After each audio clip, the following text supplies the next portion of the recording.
This is the Mobile Tech Podcast, brought to you by worldpodcasts.com. Now here's your host, Tech Girl, Miriam Joie. Brought to you by Mint Mobile. Stay tuned for a special offer at the end of the show. Hi, and welcome to the Mobile Tech Podcast. I'm your host, Miriam Joie, and today is Wednesday, November 27th, 2024. And I've got the awesome Enubong Ete here. Hi, E. How are you? I'm good. It's good to be back. It's been a while. I know I've been hiding. Apologies. It's okay, man. You've had a baby. You've had busy things to deal with.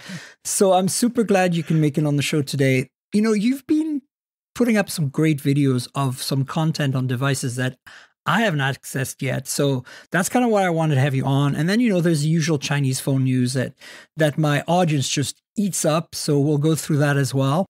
And you've beat me on the car front by getting to see the IONIQ 9 before I did, which is pretty awesome, I have to say. So I'm living vicariously through you and part of it. You have a Z Fold6 Special Edition, Samsung's Korea-only phone. And so I'm wondering, did you import that? Somehow managed to get the PR people to get you one or something? No, I had to import it. I reached out to the PR folks and they're like, look, it's a Korea device. It's not US. So I shelled out the bucks for it.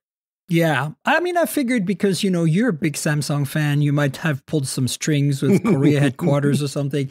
Anyway, let's start with that because, you know, honestly, I think the audience kind of wants to gobble that one up. I'm curious too, because, you know, I reviewed the Z Fold 6 for Hot Hardware. My review's out there. And I was kind of very meh, especially coming from OnePlus Open, especially after, you know, Pixel 9 Pro Fold came out. Yeah, exactly. You know, I'm using that as my daily now. So like, the Z Fold 6 was just like, oh, come on, Samsung. You've got to be able to do better than this. So they fixed it, right? Is this the phone that we should have had? Yeah, pretty much. That's the only answer I can give you. I mean, granted, it doesn't have S Pen support internally, which I'm fine with. Oh, yes. Like only on the cover display? Interesting. No S Pen support at all. At all? Yes. Wow. It was taken out completely on this device. It is definitely thinner. It is not as thin. I would say slightly thinner than maybe like the OnePlus Open, you say. So that's about the same as the Pixel. That's slightly thinner than a OnePlus Open. Exactly, yeah. It's slightly wider also. Not as much as the OnePlus, but enough for you to go, yes. Oh, it feels, this makes a difference. It feels better. And also has a 200 megapixel main sensor. So interesting because they still have what? Just a 3x telephoto on there, right? So yeah. Weird. I would have thought they would gone to 5, right? Like Pixel and iPhone are doing.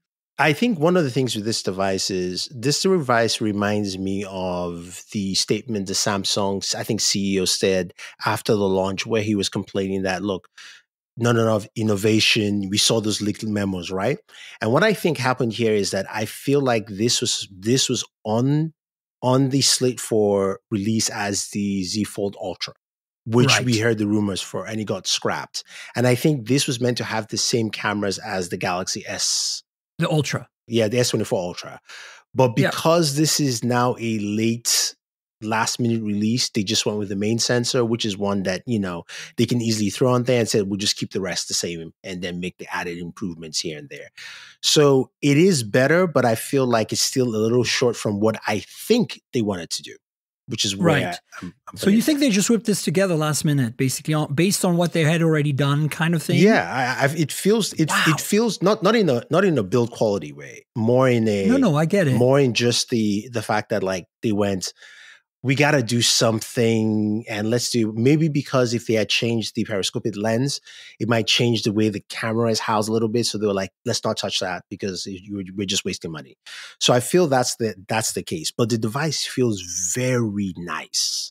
It feels nice. I mean, in this build, and I just kind of like, Samsung, why didn't you? Like, it's just a why. Well, I think what you said is what happened. You know, we saw this memo, and I think the media, you know, we're not the ones who make changes most of the time, but we do sometimes affect change a little bit, right? And I think we universally complained, right? Like we started with the Z Fold 5 last year, where we're like, what is this, right? And then Z Fold 6, we're like, come on, like seriously, it's like Z Fold 5 Plus. Like that just feels like such a minor iteration. And especially after the honeymoon that we all had, this 1 year honeymoon we had with OnePlus Open. I mean, I still love that phone. Yeah. And like in some ways better than my Pixel 9 Pro Fold because, you know, Tensor and all that stuff that you and I can be going to talk about when we talk about processors a little later. But like ultimately, like for me, you know, I'm a hostage to the Google software and feature set. And that's why, okay, I'm willing to compromise a little bit on my Fold experience compared to the OnePlus. The cameras are on paper not as good on the Pixel as on the OnePlus. But what are those cameras like on the Z Fold Special Edition? Once you fire it up, what does it look like? Is it better than the Fold 6 or do you see just minor differences? The main sensor is better. The main sensor feels like the main sensor on the Galaxy S24 Ultra. You notice it when you go to 3x and, you know, and on from there, as well as also the ultra wide. If you're recording again off the main sensor, it's the same as the S24 Ultra. So you're getting that benefit from there, which is nice. I think one of the things, you know, with the camera here is that there's just not, we've already seen the camera twice. Either half of the camera with the Z Fold 6, half of the camera with the S24 Ultra. So there are no surprises. Yeah, no surprises. Yeah. It's good. It's a good camera. It's solid. There's nothing really wrong with that. I think one of the biggest things that I took away from it was the announcement, right? The day this device was announced was the day Snapdragon announced the Snapdragon 8 Elite, I was there. It's like, I'm like, what are they doing, right? Yeah. And Danny said something really interesting. He said, this was where Samsung CEO, after he came out on stage, should have said, oh, by the way, we have the first Snapdragon 8 Elite device. Because number one, that camera will benefit from the new SoC directly. Do you think they should have put an 8 Elite in there? Because that was when I was in the crowd, I was like, how do you not put an 8 Elite in this? This should be your flagship. This should be the moment you've been waiting for. Exactly. Thank you very much. That's exactly what we said. And, you know, we were talking to someone else and they were like, but that means the S25 wouldn't have. I was like, no. S25 always has the overclocked version. Yes. That's the Samsung edition version. So they can always do that for the S25. So I have a feeling that I have the answer for this. Obviously, you know, the development time and whatever. Yeah. They started out as an 8 Gen 3 device and it was canceled. Then they, you know, resuscitated it, kind of. But I think thermals is probably the answer, right? Like, I think that going from that chipset, the 8 Gen 3 to an 8 Elite requires a different setup for cooling. I mean, honestly, I don't think so. From my experience with the 3 devices that I have that are 8 Elite, one of them has superior cooling, which is of course the ROG Phone 9. ASUS. All right, we'll talk about that. The other 2 are standard phones, the Realme and IQ. I've got the Realme, and don't you have you have the IQ, and you have you also have a Vivo for the MediaTek, Dimensity MediaTek. Yes, and I've got the Oppo. Oh yeah, the Find X. That's series. also, I got both of those. There's also MediaTek as well. So, but from temperatures from that, temperatures were actually better than 8 Gen 3. I agree, but I'm thinking like they redesigned the thermals to get to a point where it's, so that's what I'm thinking. Maybe. It's like, that might be the case, when you have a layout for all the circuits and all the cameras in there and the battery, all of a sudden you're like, well, if we put an 8 Elite in here, we need to redo that. Yeah. So that's, a lot of computational simulation of like fluid dynamics of like, especially if they're using some kind of vapor chamber. I'm thinking it's just probably not feasible, practical, and that's why we saw this. But you're right. Even if he had come out on stage with that thing at the end and said, hey, oof, by the way, we have another Qualcomm device to announce today. Mm-hmm. I think potentially Qualcomm didn't want that because an 8 Elite, right? But how could, that's a big customer that they're arguing with, right? That is the best PR you can get from Qualcomm. Instead of us sitting down for 2 hours for a press conference. Oh my God, that keynote. But you have Samsung coming out, it's like, we really believe in this device, and our kind of last minute device. That's what it said. Our last minute device that we just kind of cooked up has the brand new chip because we believe it. That's a great PR noise you could actually. But I'm saying even with the 8 Gen 3 as it is today, they could have come out, I think, at the end and said, hey, we have a little surprise for you, right? True. and then not mention the processor at all. Just say we have a little surprise for you, right? Yeah, I agree. And then like an hour later, the PR comes out.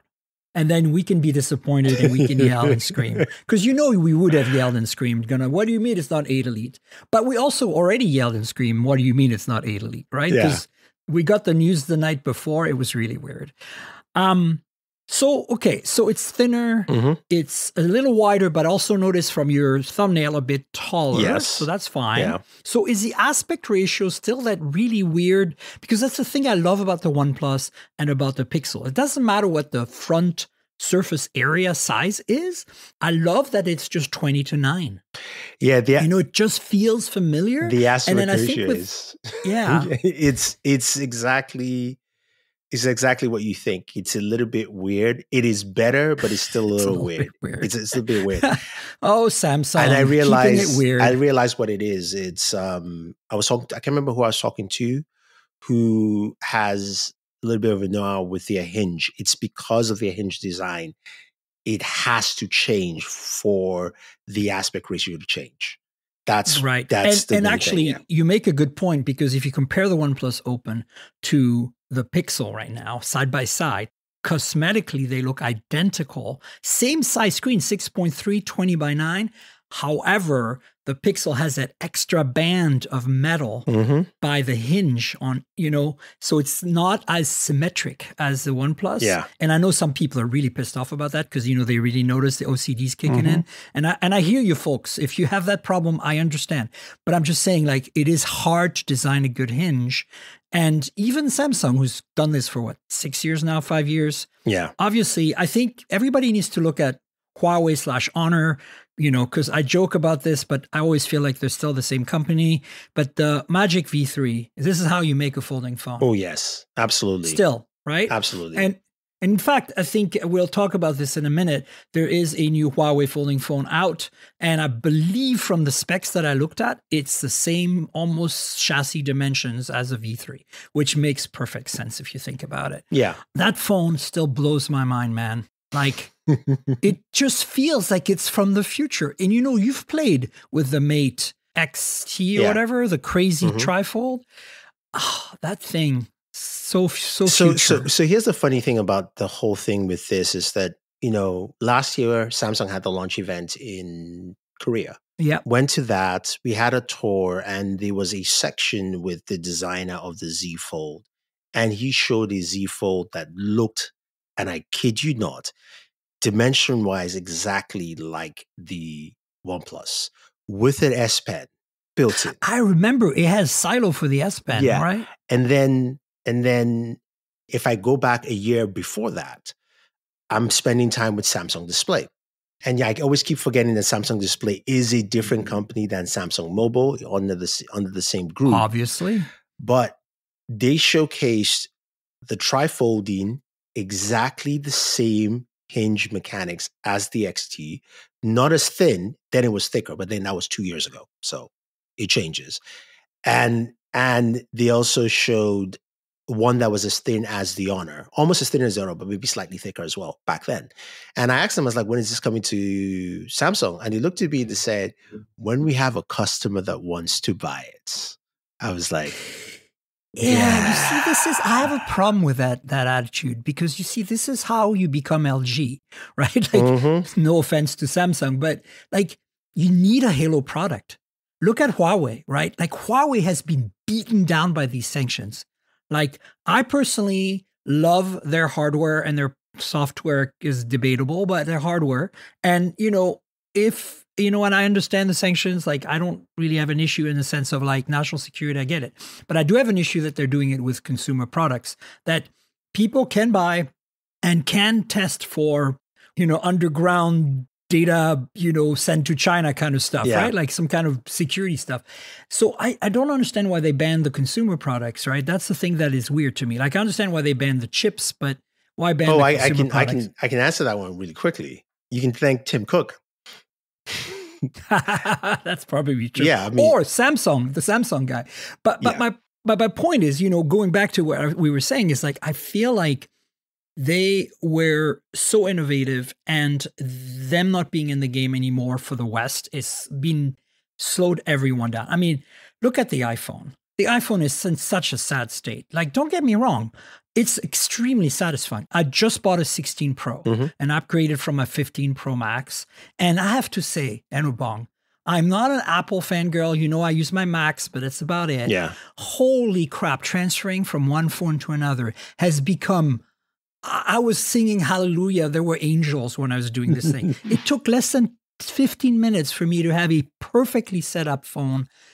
Everything was working. Like on Android, that never, ever happened. It doesn't matter. You can go pixel to pixel. It doesn't matter what you do, Samsung to Samsung, Honor to Honor. It's a nightmare compared to this. Yeah.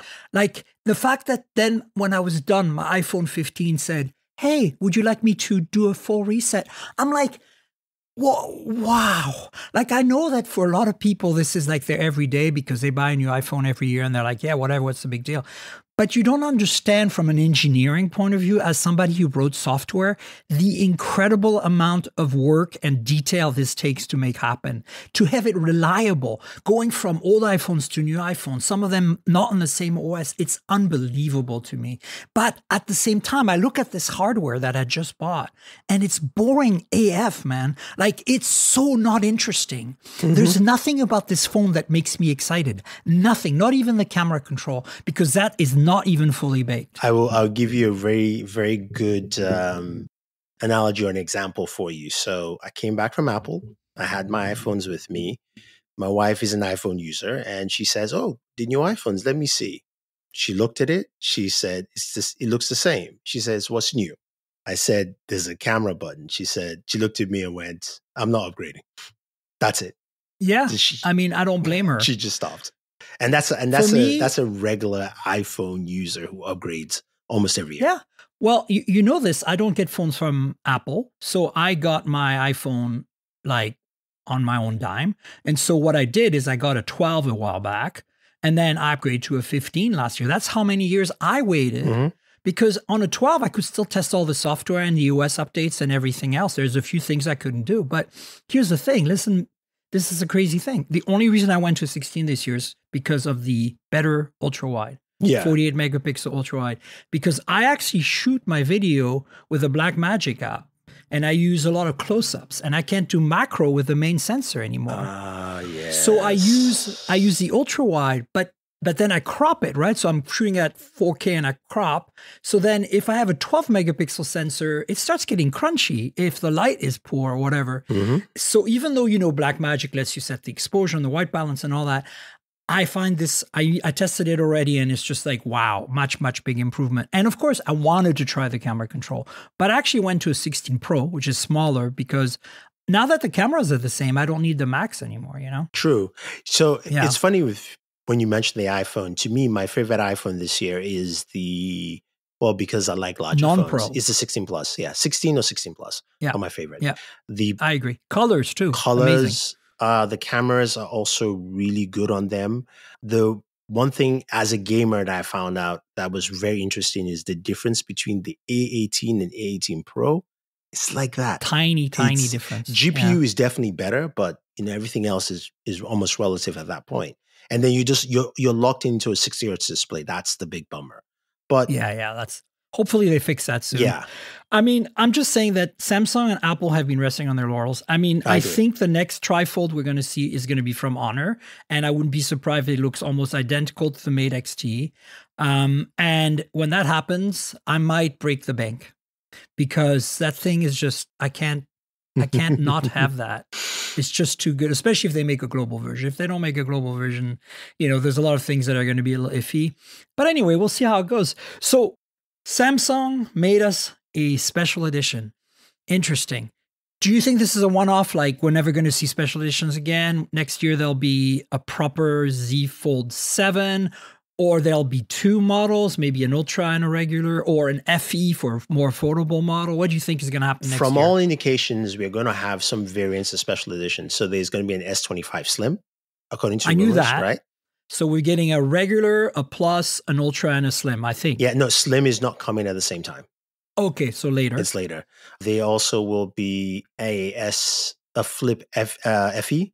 Fan edition. We've talked about this a couple of times on the podcast, and a regular. And a regular. They're matching Moto, which I think is desperately needed. Yes, and I think Moto's kind of stealing their cookies right now a little bit. Moto is stealing a little bit, except Moto does not have good cameras to save their lives. Well, there's that, and of course they made that boneheaded decision to put a telephoto on the flagship, which was like, why do you do that? Like, you have a 50 megapixel sensor, you don't need a 2x telephoto. Like, you can zoom in at 2x, it's perfectly fine with your potato cameras. It won't make any difference anyway. So, like, give us an ultra wide. At least that's useful. I don't know. Sorry, I'm ranting, but you agree, right? I agree. So. That's exciting to me, the Z Flip Fan Edition. I think that we need that because, if you look at the audience, the people who have been buying Z Flips so far, sure, in our subsidized markets, they can afford it. It's only a couple extra dollars a month or whatever. Mm-hmm. But there are, all these markets where subsidies don't happen, and also the prepaid market. And I think we're ripe to get a prepaid device that's a folding device. However, that's not going to happen unless it's Moto or Samsung in the US at least, right? Like, we're not going to see a Techno or something come in and end up at the carriers, right? But just to put in some spice to it, this is kind of like my calculation from Black Friday. So I was talking to Hayato, and he goes, the Google Fi Black Friday list had come out, and looking at the fact that you could get a Galaxy S24 for $300 for Black Friday. The Flip was about $400 or $500, I think, something like that. Wow. And I believe those kind of deals position companies like Samsung to go, okay, if customers are hungry for that, therefore our Flip FE coming out next year will be around $500, maybe $550, something like that, where we can energize the crowd. We can go with an older model and design, give them some funkier colors. The cameras are fine. People will live with it. And then we can attack that market. And I think on the high end side for the Fold, we definitely are going to get that Ultra where they will keep it at 2,000. And then I would love to see just a regular Fold at like 1,500, like a 1,500 starting point. Yeah. To me. Yeah. That would make the most sense. I agree. Well, we'll see how it goes. So let's talk processors, and let's talk, kind of bundle it in with the ASUS. So I've played with the ASUS at the Snapdragon Summit, just quick hands-on. I did an article for Tech Radar. They were excited about having some content about it, and nobody there could put it up, so I did. I haven't run benchmarks. I haven't used it. I don't have a review in it. Annie has sent me a lot of things, but she said I was on tier 2 for that, so it's coming. It's not super important to me, to be frank, because I've got the Realme, so I've been able to test. So, like, the context of this conversation is, I think we've covered this phone pretty well now on the podcast in terms of how it looks, what it does. But you are a gaming guy, and I want to talk to you about that on the ASUS. And in context, I want to say that the only two phones that I have that are new processors are the Find X8 series, the two of them, and of course the Realme GT7 Pro. And I have benchmarked the Realme GT7 Pro and the Find X8 Pro, and specifically the Pro, because the chassis are identical with the same exact displays and a lot of the same components, cameras, batteries. So I thought to myself, and same OS, right, essentially. So I was like, let's compare them. And here's what I found, just running benchmarks. Like, I'm not a gamer like you where I can actually try this out for 30 minutes, an hour or whatever. But I found that the 8 Elite, of course, has better scores overall, but that when I run the 3D Mark and the GFX Bench, I get better scores on the Dimensity 9400, just slightly. And that surprised me because usually, I'm a big fan of MediaTek, you know that, because they're a sponsor, and I like diversity, and I like the underdog, and I like the choice. But usually we never get quite there. And so it's the first time I can remember in recent years where Dimensity is actually, on paper at least, beating 8 Elite in some ways on a regular flagship phone, not on a gaming phone. Oh, right? Yeah. So what's your take on that? And what have you observed? And what's different with the ASUS? Like, obviously, it's gaming phone. They must have optimized some stuff there. So, okay, I did a comparison between both processors. I did a video on Vivo, right? You have the Vivo X200 Pro, right? And the Realme. And you're right. On 3D Mark, GFX, MediaTek clearly wins that battle. I tried it multiple times just to see if there was something. Snapdragon does a good job with Geekbench, also went 2 and 2, which is fine. And it's much better on, it's much PC higher. Mark too. PC Mark. It's much higher on the ROG Phone 9. I believe it's slightly overclocked chip, if I'm not mistaken. Could be, yeah. So that's the one where clearly on the GPU on Geekbench, it goes to past 10,000. It's over 10,000 on that one. My biggest problem is that both chipsets now on the Android ecosystem are better than anything Apple has, by far. Oh, really? Hands down. So we finally beat the iPhone. Performance-wise, if you run benchmark, try it to see it. It's benchmark. Yeah, now that I have an iPhone, I haven't had time. Yes. But I should do that. Just do the benchmarks. It is higher than I think the iPhone beats it in one category. I just can't remember off my head. But basically, you could say all chips are on the same plane. They're on the same hemisphere of they can perform very well. Except Tensor. And Exynos too. So. I'm going to leave that. Yeah, well, Exynos doesn't even count in my world. Like, who's going to buy? Okay, if you can buy a Samsung Galaxy S24 for $300 right now, why would you even look at the fan edition? Exactly. So I don't care if it's got a vapor chamber and it's been optimized for gaming, Samsung. Anyway, carry on. Yeah. So all of them are the same tier. The biggest problem on the Android ecosystem is there is not a single game that takes advantage of that processor. At least Apple can claim, even though the way the games are coded, it doesn't really take full advantage of it. They have console level games. They have Resident Evil 4 and 2. Mm-hmm. So at least they can make that claim that, look, you play Resident Evil on PlayStation. Now you're playing it here on your iPhone. There is nothing in the ecosystem. So one of the biggest things is benchmarking against Genshin Impact and benchmarking against Call of Duty Warzone. Genshin Impact, you see companies go, we can play 30 minutes of gameplay at 60 frames per second. I did that for an hour on both chipsets, stayed at 60. And the biggest surprise was the Snapdragon X Elite. Temperatures were much lower than MediaTek. I noticed that too. We're much lower than MediaTek on both devices, both the Realme and both the ROG Phone 9. ASUS. Yeah. So that game is solid. Now, the one game that was a misnomer for ROG Phone was Call of Duty Warzone. For whatever reason, it does not run properly on that. And I think it's more of a software. They need a software update of some sort because you ran well on the Realme and you ran well on the Vivo X200. So I count that as more like there must be an update that's needed. But in general, these things run well and there's nothing that takes advantage. So, I put it out there as like, look, if you're Samsung, if you're Google, if you're Snapdragon, and the guys at, Snapdragon asked me, they're like, what do you want to see? I'm like, go and get a game developer that has a popular game, doesn't have to be a new one, and put it on your system. Right. And it goes back to what, the crux of the problem is that Android is lacking the developer community that Apple has. Like in general, look at Instagram for Android. Like, I mean, we're talking about a Meta, a $1 billion company. It doesn't even care about putting resources into the Android version of one of their most popular apps. It's like, I don't even think TikTok is as good. I don't use it, so you can tell me. The camera is not as good. And that's the funny part, I think, is the in-app camera, right?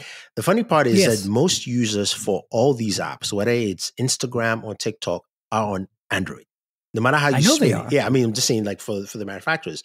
So to me, I think this is a problem of Google not courting the manufacturers. But is it Google's job? Because Google's just like Microsoft. They're like, we make the OS, you guys make the phones, you do your thing, So here's how I look at it, right? Apple has an ecosystem where Apple's main sell is, if you like, don't fix your app. You will just die on our ecosystem and they will move somewhere else because we've created this community that is about the community, not your app. Right. While on Android, it's kind of about the apps. It's like, whatever you want to choose, you can use. So in this case, you have to have Google or somebody. That's why, in the past year, Samsung was the one that brought Fortnite to Android. Yes. It wasn't Google. Yes. So you needed somebody. And that's how, Samsung got a lot of people buying Samsung phones, a lot of young kids, because they were like, I got to play Fortnite. I will never forget the first time, I can't remember which Galaxy launched with Fortnite. I had so many people asking me to send them the skins. They're like, can I log into their accounts? I remember that. I got that too, because I got the skins on my Samsung review units, and people are like, please send me the thing. And I was like, what are you talking about? Yeah, so basically they wanted you to log into, they wanted to send me their account info. I know. To log in so they can actually get the skins. And I was like, that's the beauty of this stuff, which Google isn't taking full advantage of, is saying, look, you know what? We are going to make it a place for you. So even though Microsoft does it with PC and Windows, you notice that whenever Microsoft needs to do it, they will still bring those developers in. But that's because they have the Xbox, and they created a huge developer community around the Xbox. I was one of them, so I know. But you have to do something. You have to do something. Right? Like, if you want to rewind 20 years into the launch of the original Xbox, I was there. I did a launch title for it. And at the same time, we were doing a launch. It was, let me see. Was it? It was an NHL game, I think. NHL 2002, I want to say. Oh. NHL Hits 2002. NHL Hits. No way. Yeah. So anyway, we did that on PlayStation 2 and I think what was it?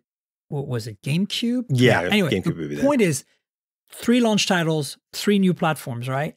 Working on the Xbox was such a relief after working with Nintendo and Sony on PlayStation 1 and N64, because at the time, like, they were a nightmare. It's like they would prioritize the Japanese developer every time and would like leave us dangling. No, like we'd have bugs and they'd be like, meh, we don't care. And whereas Xbox literally, get this, on the original Xbox XDK, the SDK is called XDK, there is function calls, actual APIs created for me because I requested them from Microsoft to make our game run. Nice. They over a week, I was on a phone call with them. I'm like, hey guys, this is not working for me. We really need, some other developers are going to need this too. Why don't you put it in there? It would really save me a lot of programming and working around your stuff. And they're like, let's see what we can do. A week later, they call me back and they say, we have a new thing. Download the new XDK. Try it out. Tell us what you think. Wow. That is dope. And I was like, that is dope. Yeah. To be specific, remember the the special Windows music format, WMA or whatever. Yeah, WMA, yeah. WMA. So WMA, you could stream WMA from the disk, but you could not stream it. Like, it would want to own the file system. So like it would open a file and stream it for you and then give you buffers of data. Yeah. And I said, no. I've got my own file IO. I want to decide when it hits the disk. So give me the same function, but instead of you opening the file for me, let me open the file myself. And they were like, really? You want that? I'm like, yeah, really, I want that. And then they gave it to me and it was great. Microsoft cares about their game developers. And I think that you're right. Ultimately, it is Android's problem. I just think that Google is just so scattered right now. Like, even Pixel is still so many bugs. Just to put this quickly for the Pixel. After I watched the Pixel 9 launch, I'm giving Pixel 2 more years to live. That launch event clearly told me when they had demos showcasing a Galaxy device at a launch event for Pixel, even though there was supposed to be Gemini stuff, you could have used all the Pixels to showcase that. Yeah. I just don't care. You've told me you're transitioning yourself out. I mean, we have the rumors of the AR glasses are coming out. It's going to be a Galaxy AR glass. Yeah. It's not a Pixel. I don't know what Google's doing. And I'm hostage. Oh boy. Anyway, maybe I'll just switch to using an iPhone and just calm down or something. I don't know. What I need is an iPhone folding phone, please, Apple. Anyway, listen, let's talk about that other processor. So in this context of all this we discussed, processors, how the hell is Xiaomi going to make their own processor and have any kind of impact? And is it going to be on mid-range phones, or do you think we're going to see this on flagships? Because there's this rumor right now that they're making their own chip and they're coming out with a phone with it in 2025. And we kind of have been hearing this rumor for quite a while. And Oppo, BBK Group, has had co-processors like ISPs, the external ones that they had on their phones at times in the past. So what's your take? Do you think that's part of the problem with Android, that everybody's going to their own chips? Google is doing their own chip, blah, blah, blah. I think that was part of the problem. I think this generation of chipsets, especially, with the parity between MediaTek and Snapdragon this year coming in, I think that's going to change a lot of things. I think Xiaomi has had this development for a while, so they have to release something, because in the same way, Samsung has that chip with AMD they've been working on. Yeah. They have to release it. So they will release it in some device or so forth. I think a company like Xiaomi, where they make so many phones throughout the year, they will have one launch event that will have... They can put it somewhere for sure. But the question is, will it be any good, and what phone is going to hit? Like, that's a big question. Yeah, mark, exactly. It depends on what's it built off. Is it built off Exynos? Is it something that is maybe closer to what MediaTek has? I mean, who knows what it is? And that's where the problem lies with them launching next year, especially with the high standards that MediaTek and Snapdragon have just, we've seen the numbers and we're gone, excuse me?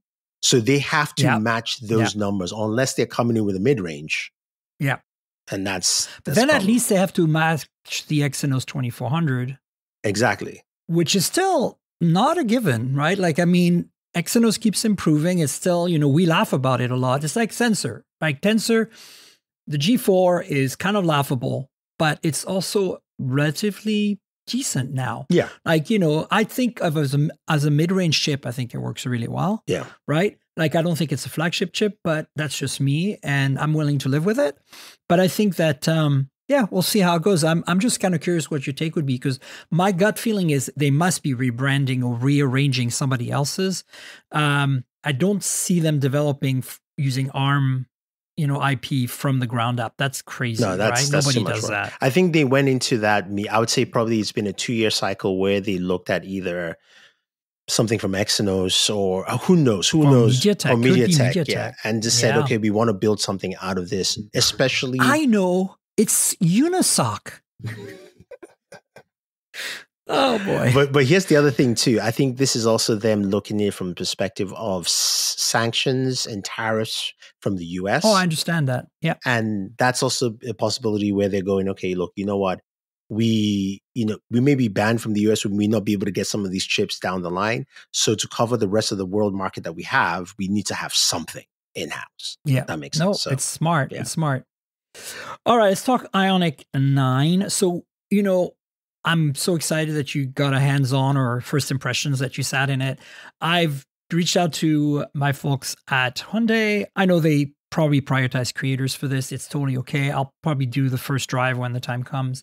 But I'm a huge fan of the EV9 from Kia. Mhm. And I don't know if you've had a chance to drive the EV9 or look at it, like seriously, like you did with the IONIQ 9. Oh, I did a test drive I actually had it for a week, the EV9. So what are your thoughts comparing these two? Because, first of all, same parent company. Yeah. Both are 3-row SUVs. Both are built on the same eGMP platform. And both are really great. And to me, it's hard to beat the EV9 right now. When I wrote a story about it, when it came out in January, February on Tech Radar, I actually compared to the Rivian R1S base model. I said, if you go high-end EV9, you're actually getting a better deal than base R1S. And there are some things the Rivian can do way better off-road and stuff. But I'm just saying, like, overall, it's that good. They've gotten so good. So are we seeing the same thing here with IONIQ 9? How can the IONIQ 9 differentiate from the EV9? Are they essentially the same? Or do you think there's like something that Hyundai has, it's an edge over Kia? So the one thing just to preface the conversation, the only thing I didn't like from the EV9 is because it gave me the worst range anxiety of any EV I've driven. As much as I love the car. Which one did you have? I can't remember. I have to check my. Because I had the top of the line, so it was really not a problem. Usually should, but I just had.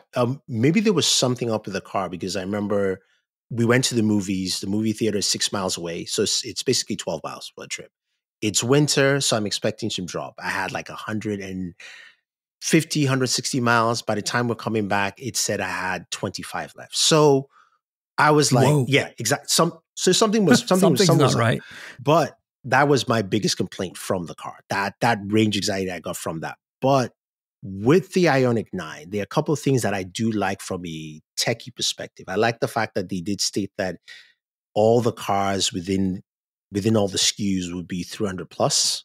Now, That is better than the EV9 that for sure. to me was very key. Because you know why? It's the new EGMP. Yes, it's not last that's year's yeah. EGMP. So for me, that was very key. I was like, okay, this is very good.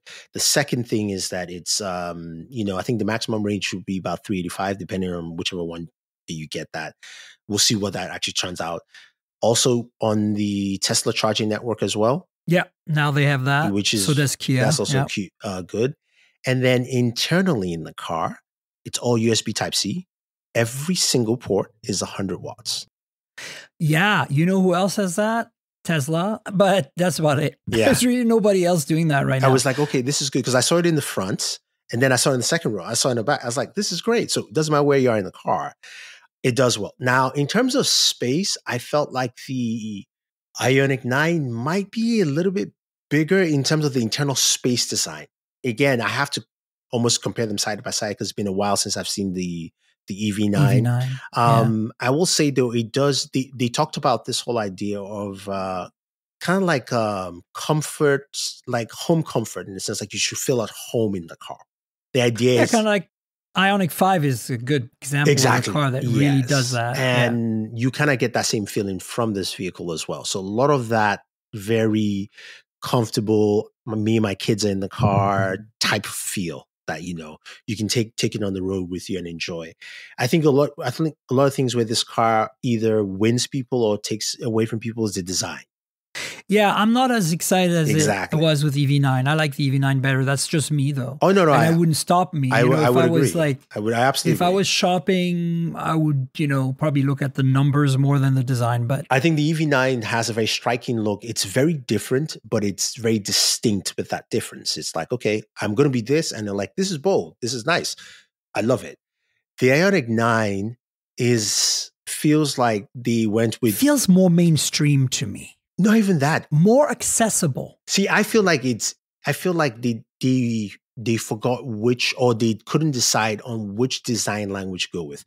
The front of the car looks very different in my mind. Forget the pixel lighting in there than the back. The back reminds me of a Volvo for whatever reason. I don't know why. You're right. It reminds me of a Volvo, which I'm very okay with. But I look at the front and I'm like, this is not a Volvo. Or this they don't talk to each other. Thank you. The front and the back. Yes. That's what it gives. I think that's what I like about the EV9 is, first of all, it's striking, but it has aged well after a year and it's cohesive all around. Mm-hmm. And I do like the front end better. I actually do think that Kia's design and Hyundai design are both really great right now. You can't go wrong either way, but I feel like, if we're going to mean nitpicking.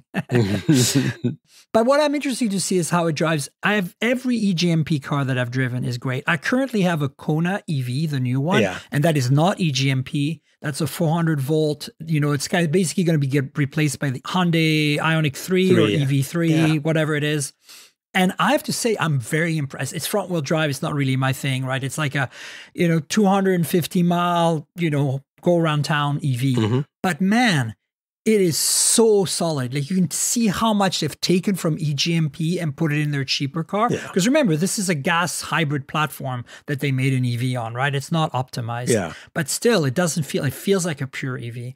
And it's really impressive because it's a $35,000 car, okay? So if you're not looking for a range crazy car, but you want something spacious, comfortable, has all these attributes that we see in all the other EGMP cars, but it's not EGMP and it's EV, like the Kona EV kind of surprised me. I went into it going like, oh, this is going to be a bit of a penalty box because, but then all I've been doing is puttering around town with it. So it's been perfect for that. But yeah, IONIQ 9, I think it's exciting. Does it make you a little more excited about EVs? I know you're not a huge fan, so... No. The one that made me excited was Scout. Well, of course. But you know what you should try driving? If you get a Boroid, and I can connect you if you want, Polestar 3. Yes, that's next on my list. That's next on my list. So good. That is next on my list. I think it's not 3 rows, right? It's not about the space. It's about more driving oriented, more luxurious, more mature. It's like, I don't know. it's interesting because it's not Rivian and it's not Range Rover. It's kind of like this own. It's not Volvo either. It's really hard to place, but once you get it in, you'll see it's pretty juicy. Yeah, I think with the IONIQ 9, the thing that is holding me back is the design. So like with the IONIQ series, the IONIQ 5, very different design. I like it. It's distinct. I like the 6 too. I don't know. A lot of people hate it. It reminds me of a it. Citroen. So yeah, I like that car too. I haven't driven it yet. I'm getting one soon. Oh, it's a really good one, especially the range. Yeah. So I'm like, okay, this is cool. But this IONIQ 9 it feels like the design language is throwing me off on the car itself. See, this is what I'm saying. Like what I'm seeing is like, other than the front and back thing that now that you've pointed out, I totally see it, is more like it has, I feel like it's more generic in design. So it's more accessible in that sense, right? Like I think it matches more like what they have with their other cars that are gas cars right now. Like you look at the gas SUVs that Hyundai makes, whereas Kia was like, we're going to make this and it's going to scream EV. It's going to be so different than even our, SUVs that we have that are gas SUVs right now. You're going to know that this is the thing, right? And maybe that's the appeal, because I think that maybe the Kia is a little too polarizing. I mean, it doesn't necessarily have to be polarizing. I think one of the things that I like from manufacturers is I prefer either one of these two approaches.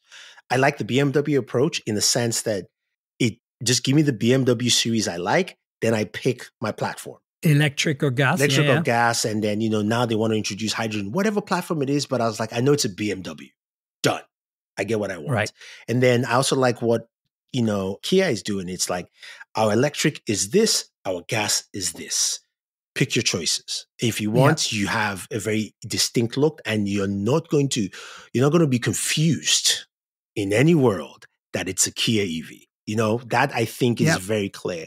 And I think Hyundai was doing it for the IONIQ 5 and the IONIQ 6. And then with this, you're right. Because of that mismatch, it feels like they're trying to make it more accessible because it's a 3-row SUV, which means you're looking at families, you're looking at somebody who wants to take more people, whatever the case may be. So you need to make it feel more comfortable in a sense. And I'm not sure that's the right answer, but let's see how it goes. I'll drive it. I'll let you guys know. And then, of course, sales will speak. I mean, EV9 is selling like hotcakes. That's the reality. People love that car. And when I drove it, I'm telling you, I'm not an SUV person. It's the same with a Polestar 3. Oh, no, this is not my kind of car. It handles like a car. And then I drove it and I know this from the fact that it's an EV, but it's still, mass matters. And the EV9 hides its mass so well. It's unbelievable. It's like Rivian. It's like the Silverado EV. I've got an article coming out on Tech Radar this weekend about my 1 week with Silverado EV going deep in the northern woods of Michigan, because 460 miles of range. I use that range, okay? Because there's no stations up there whatsoever. And I tell you, it's so big and so heavy, yet it drives so well. And that's the thing about EVs. But it also hides its mass. The only time I noticed that the Silverado was really heavy was when I braked hard. And I was like, oh my God, that is some serious mass. I could feel the brakes. Like they're like working really hard. Yeah. And so this is exciting. I'm glad you mentioned that. That is my favorite EV of the year so far. Honestly, I was blown away. Like I would still buy a Rivian R1T because, software-defined vehicle, startup, like it's also a little smaller and a little lighter and probably faster if you get the quad motor, but that's not the point. Like I'm thinking of all the EV trucks I've driven, I think the Silverado would be the first one I recommend. Oh, no, absolutely. I remember I had it and I went up to Pennsylvania. It was my father-in-law's birthday. And he was looking at it, and it's so comfortable. He's been a BMW guy, so he wants an X5. There's a certain X5 he wants, but he was looking at this thing, and I've never seen this man fall in love with a car so much. It's really good looking too. And he was like, I was like, Poppy, you don't need this at all for anything. He's like, but still, it's a great car. It's a great car to have. It's like every time I see it, I'm like, Tesla, this is how you make a truck. Thank you. Right? This is kind of when initially, before Cybertruck was announced, when in my head, I imagined a Tesla pickup truck, before Elon was crazy, before all this crap that's going on now, when I could still own a Tesla without feeling like a jerk, which I don't have one anymore because that would make me feel like a jerk. But back in those days, when I imagined a Tesla truck, I imagined the Silverado EV. And now it's incredible to me that Chevy is the one delivering that. Yeah. So let's jump into some of the headphones and earbuds discussions. So those NWM ones, they're like all over the internet. Oh, look at that. So if you're on Patreon right now and you're watching the video version, folks, Anobong is holding them up. Oh, they look really nice. And was that pink? No, it's white. It's just my lighting here. White. It's all messed up. Oh, Yeah. oh, you get LEDs going. Yeah. So it's beautiful. So what's your verdict? Because audio is what matters to me. Really? Yes. So are we talking like Sennheiser 600, Bayer Dynamic DT990? What are we talking about? I would say it's close to the DT990, but they literally feel like you're wearing speakers on your ears. All right. But very comfortable. One of the things I like about them is these are open ear. Don't think of using them on the plane because there's no noise canceling or anything like that. That's not what it's for. They're like, as I said, like the Bayer Dynamics that I was talking about, or the Sennheiser. It's open. You're going to hear all the noise. Everybody's going to hear your music while you're listening. Exactly. So these being great for two reasons for me. Number one, I am a dad now, so which means I hear everything and everything on here too as well. But they are super comfortable, like the way they rest, and because and they're light, right? They're light, and because the drivers are detached from the ear cup itself, it feels like they float in your ears. And I've forgotten the size of the drivers, but honestly, the sound and frequency comes out so clear and crisp. It almost reminded me, I felt like you know the feeling whenever you go back to your favorite pair of just, regular headphones, 3.5mm jack, you plug it in and you go, oh man, it's been a while. Like that's the feeling I got from these, especially for something like Bluetooth headphones, right? So that's why I really like them, because for me, audio is first, features are second. And yes, I'm the same. And the audio quality of this really stands out. I mean, I have an aptX receiver, so I can plug the headphones into that if I really want to be wireless, It's like, whatever. Yeah, so it's really good. I commend them for the design, just the fact that you made it a little bit different, very light to use and wear, and also just the sound quality with it. I think it's something, if you love audio and you want to enjoy audio around you, it's great. These are great walk-in headphones, like walk around the city, in the park, you name it. It's one of those where, honestly, you will definitely like them. Okay, I have to try them. Yeah. Maybe I'll get you to share a contact so I can see if I can get them. Definitely. What about those Link Buds, the new open Gen 2 Link Buds? The original Link Buds from Sony were essentially open. Yes. And then they went to Link Buds S. What do you think of those new ones? So the new Link Buds Open 2, they're good. They are much better fit. They're more comfortable. They sound good. I've been using the Link Bud Fit more than the Open. Okay. Interesting. Sound quality in those are great. They are almost as good as, they almost drive as good as the XM5s. Very close to that. I think better on the mids. You know how sometimes the XM5s it's a bit crushed there in that middle. Yeah. Where software helps to separate it a lot. Yeah. But it's much better there. The problem is the ANC is not good on that. It really is. It's okay at best. I'll put it like that. I mean, it's hard to do that right on a pair of open headphones or earbuds. I mean, yeah. So I definitely like them. I think they're good. Since they have two versions, the open ones are good. The fit ones, if you want something for a gym with just good audio, that's also really good too as well. Cool. Well, there you go. As you all know, E and I love our headphones and earbuds, so you got to listen to those recommendations. Okay, so crazy phones from China. There's just a few news here.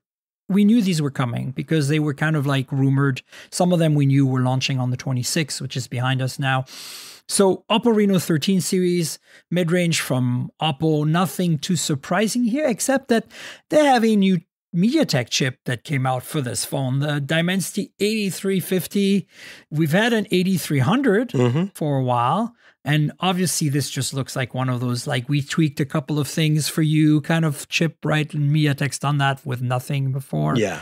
So, I mean, look, the Reno series, they come out with a new model every like 6 months or sometimes every 4 months. It's ridiculous. Like I've stopped keeping track. I used to get the review units, but now I don't because I can't keep up. Like I don't have time to use them. Yeah. But they're the mid-rangers and they're really solid mid-rangers. And usually they have really good performance and, pretty much solid phones.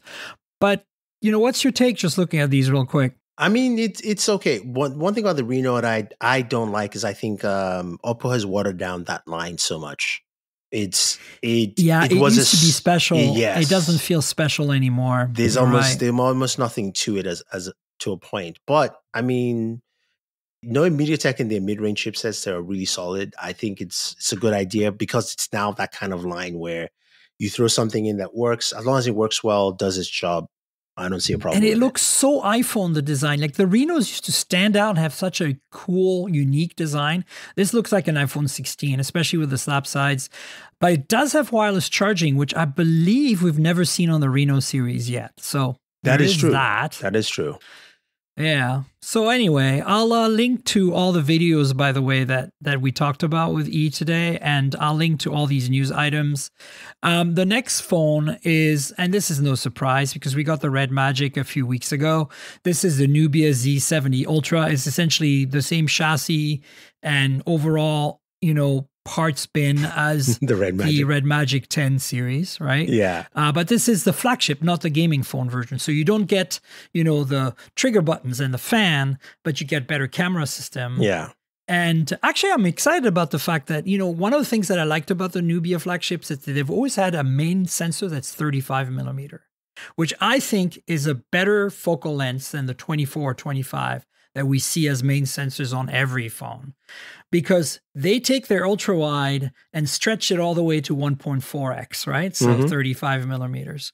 And then, so you got a little bit of a broader ultra wide, and then you got a main sensor that's kind of more for portraits. And I kind of dig that because I always feel like the main sensors on modern phones it's just too wide for me. Like almost give me a 50 millimeters. I want 2x as my default. So what I find interesting with the Z70 is the full camera layouts.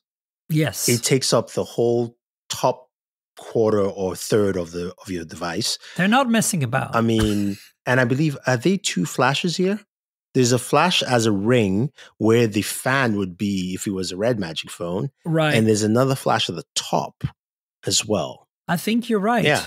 It's interesting, isn't it? It's a dual flash setup with, I mean, this is quite interesting. I mean, the one thing. Also, variable aperture on the main sensor. Nobody else does this but like Huawei and Honor and like Xiaomi, of course. Yeah. So, yeah. Okay. I dig it. I know, I do. Right. I do dig see it. the ring light now. Yeah.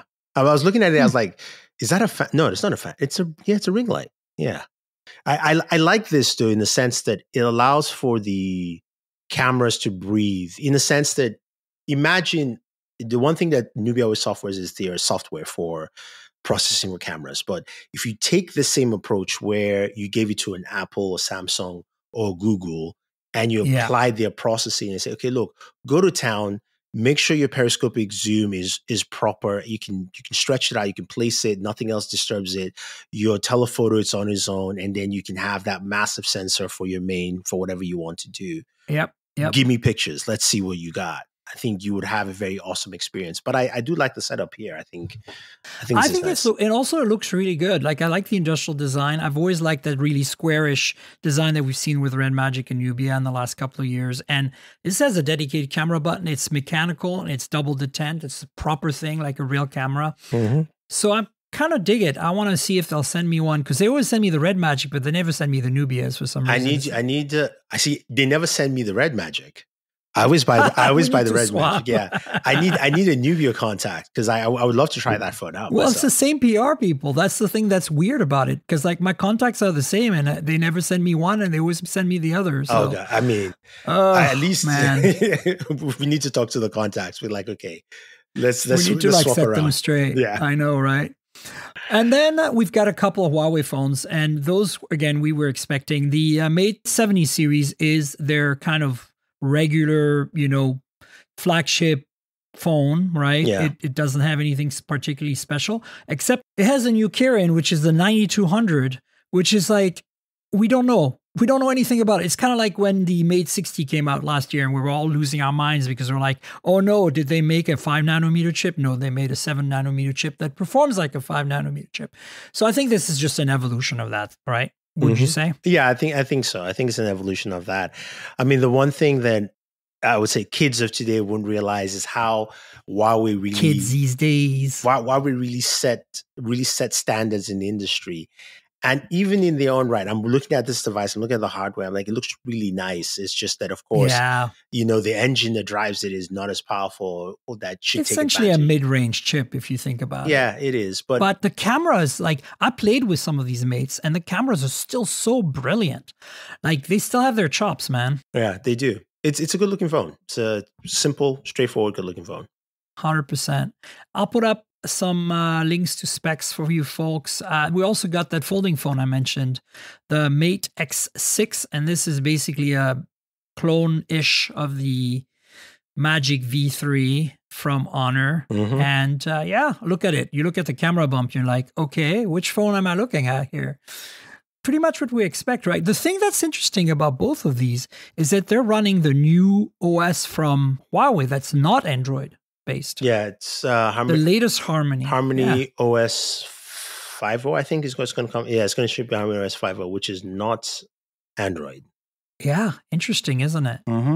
So yeah, 4.3 millimeters unfolded. That's still a little thicker than the V3, but still, like, it has a variable aperture lens on the X6. Like, what the?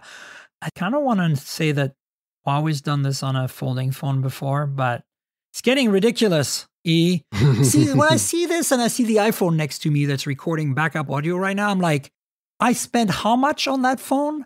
Like, if you're going to spend $2,000 on a phone or $1,500 or whatever, like, give me those features, folding, variable aperture, the whole 9 yards. Like, why can't we have good things? Samsung should be bringing us this stuff. Yes, they should. I mean, hopefully, I saw a report this reshuffling of execs too as well. And I have a feeling that Samsung will play a bit better next year just because we're hearing of the S25 Slim. Even though I don't really care for Slim, but it might just be a very different design. I think the biggest thing is that design change is coming in the Slim. I'm actually very excited about that. Like, you remember the Moto Z, the original Moto Mod phone? Yeah. 5 millimeter thick. Like, I mean, we've seen Joni or whatever, that Chinese brand that existed a while back, made like a 4 millimeter thick phone, like we're talking 10 years ago. Yeah. But like, where are the thin phones? And if you're going to be stupid and be Apple or Samsung and make a thin phone, you know it's going to be good. So I'm in. Like, I don't think that, I don't care about thickness, honestly, personally.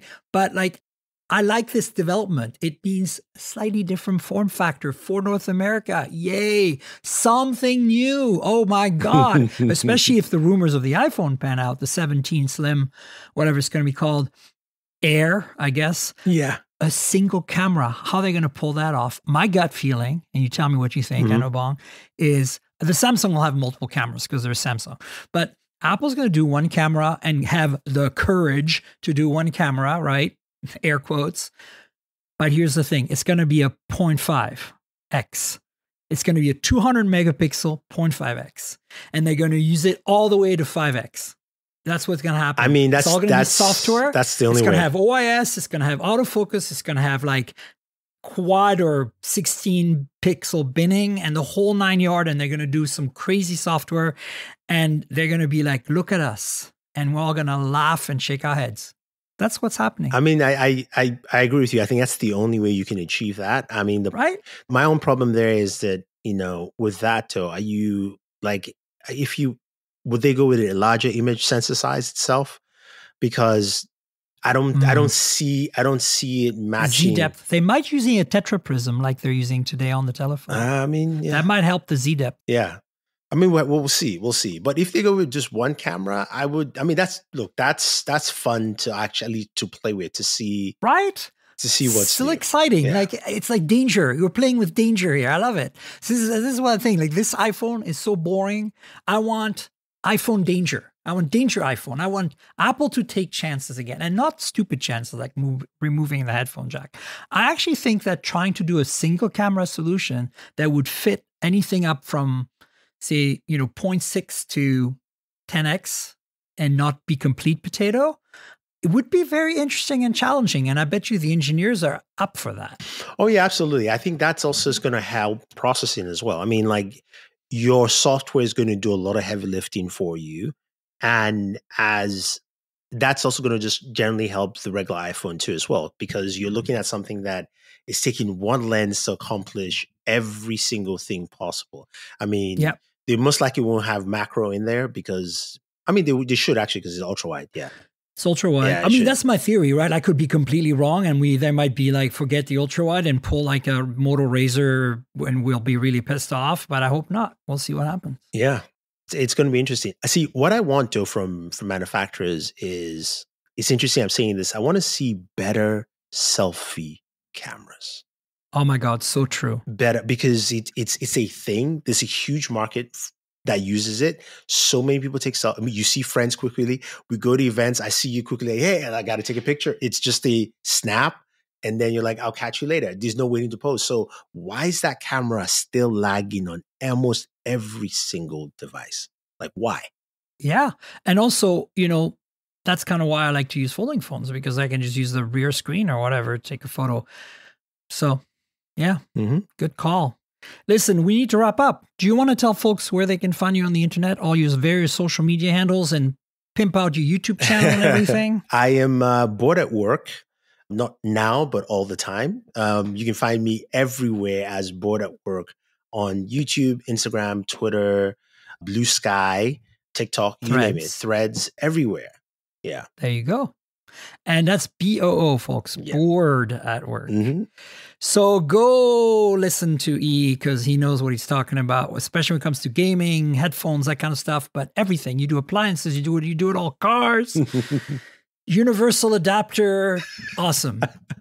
So you know where to find me, folks. I'm at Tankerl. That's TNKGRL, just like the comic book. Drop the vowels. That's my handle everywhere. We're talking about Threads, Blue Sky, Insta, Twitter still somewhat. And then the podcast, of course, lives at mobiletechpodcast.com. You can subscribe on all your favorite platforms, Spotify, Google, Apple, etc. So if you're here for the first time, please subscribe and tell your friends about it. If your app lets you rate or review the show, please consider doing that as well. There's a YouTube channel with some occasional videos, unboxings and hands-ons, that kind of stuff. youtube.com/mobiletechpodcast. And you know how YouTube works. So like, subscribe, tell your friends, click the bell, comment about this podcast, comment on social media, whatever, talk to us. And then, of course, there's a Patreon for those of you who want to watch us on video every week and get it in advance. There's a video version. $5 a month gets you access to every show every week, a day in advance. So consider helping me out with a Patreon. There's also other perks there if you want to do some more or less support. There's other options. So check it out. Patreon.com/TNKGRL. That's patreon.com/Tankerl without the vowels.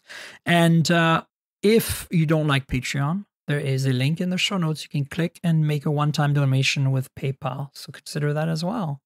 And I want to thank our sponsor, Mint Mobile. You know I review a lot of phones, so I'm constantly juggling multiple devices. While that's fun, it also means I'm spending a lot of money for wireless service on multiple SIMs. Thankfully, there's Mint Mobile, and that's who I'm teaming up with for today's podcast. If you want to save money on your wireless service, switch to Mint Mobile. You've probably seen the Mint Mobile ads featuring Ryan Reynolds, but let me quickly tell you how fantastic their service is, especially for tech-savvy early adopters like us. Mint Mobile offers premium wireless for as low as $15 a month, and you don't have to sacrifice any coverage, speed, or data. They're built on the nation's largest 5G network. They keep costs low because they sell direct to you online. They cut out the retail stores and salespeople. Why should you pay more than you have to for access to the same network? In my experience testing phones, Mint Mobile delivers the same data speeds and call quality as the big three for a fraction of the cost. Switching to Mint is super easy. Thanks to their eSIMs, you can sign up and activate immediately right on your phone from the comfort of your home. No more standing around waiting in line at a big wireless store. You can keep your current devices and phone number and easily switch services. And if your phone isn't eSIM compatible, Mint will ship you a new SIM card free of charge. The whole process only takes 15 minutes, and if you get stuck, Mint has a great customer service team to get you through it. All Mint Mobile plans include unlimited nationwide talk and text, plus lightning-fast 5G and free mobile hotspot. Mint will show you how much data you use each month and recommend plans that save you money. Mint also offers a modern family plan that lets you set up a super affordable family plan with as little as 2 lines. Use my link, mintmobile.com/mobiletech, to get premium wireless starting at $15 a month. Stop paying more than you need on your wireless bill and start saving big with Mint Mobile. And I want to thank you, E, for being my guest yet again. Always so nice to have you on the show. Likewise. Thank you for having me on. It's been great. Trust me, it's a refresher for my day, as you know. Oh, I'm glad to hear that. Well, we'll have you on the show again in the future at some point. And folks, we will have a show next week, so stay tuned for that. Until then, cheers, everybody. This has been the Mobile Tech Podcast with Tank Girl, proudly presented by worldpodcasts.com. You can visit us online at mobiletechpodcast.com.